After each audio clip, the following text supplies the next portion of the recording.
اے ایمان والو، جب تم راہ خدا میں جہاد کے لیے نکلو تو تحقیق سے کام لیا کرو، اور جو شخص تمہیں سلام کرے اس سے یہ نہ کہو کہ تم مومن نہیں ہو، تم دنیاوی مفاد کے طالب ہو، جبکہ اللہ کے پاس غنیمتیں بہت ہیں۔ پہلے خود تم بھی تو ایسی حالت میں مبتلا تھے، پھر اللہ نے تم پر احسان کیا، لہذا تحقیق سے کام لو، یقیناً اللہ تمہارے اعمال سے خوب باخبر ہے۔ بغیر کسی معذوری کے گھر میں بیٹھنے والے مومنین اور راہ خدا میں جان و مال سے جہاد کرنے والے یکساں نہیں ہو سکتے۔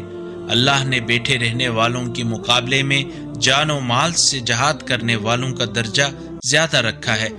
گو اللہ نے سب کے لیے نیک وعدہ فرمایا ہے، مگر بیٹھنے والوں کی نسبت جہاد کرنے والوں کو اجر عظیم کی فضیلت بخشی ہے۔